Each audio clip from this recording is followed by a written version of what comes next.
This is a post on X by Volodymyr Zelenskyy. Yesterday, important talks took place in Washington with the President of the United States and European leaders.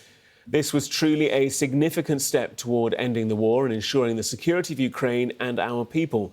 We're already working on concrete content of the security guarantees.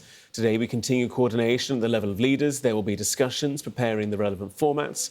Working tomorrow, national security advisors in constant contact. There will be security guarantees.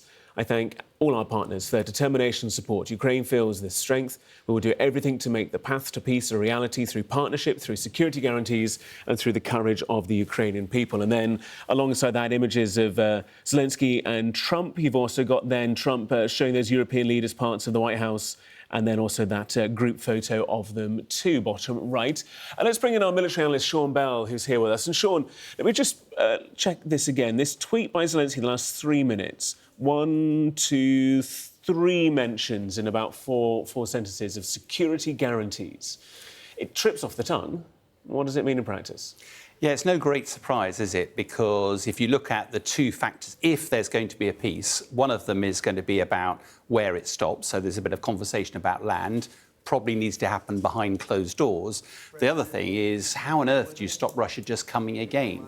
And of course, those with longer memories, 1994, the Budapest memo was signed, gave guarantees by America, the UK and Russia that the sovereignty of Ukraine would be protected if they gave up the nuclear weapons that they had following the fall of the Berlin Wall. Well, 20 years later, that was all ripped up and nobody did anything about it. And then every time I've been to Ukraine since, I'm poignantly reminded of that fact that we provided guarantees and they didn't materialise when they were needed. So President Zelenskyy will be very clear that whatever happens, there's got to be some security guarantees. If that's not NATO, then potentially it needs to be a coalition of the willing or whatever. But it has to be credible.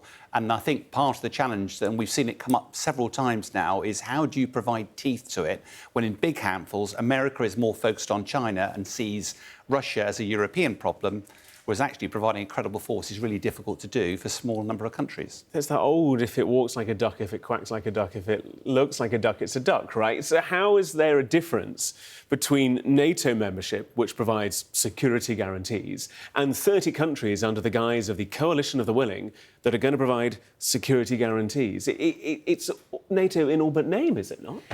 Well, it's interesting how this conversation has come up. Security guarantees, President Putin's been very clear that Ukraine can't be a member of NATO for any peace, and also that Ukraine has to be demilitarised. At the Alaska summit, there was no mention of security guarantees. Over the weekend, Steve Witkoff suddenly came out with suddenly came out with the fact that it had been mentioned. All of a sudden, everybody's piled onto this fact that potentially Russia is apparently keen on providing the West providing security guarantees.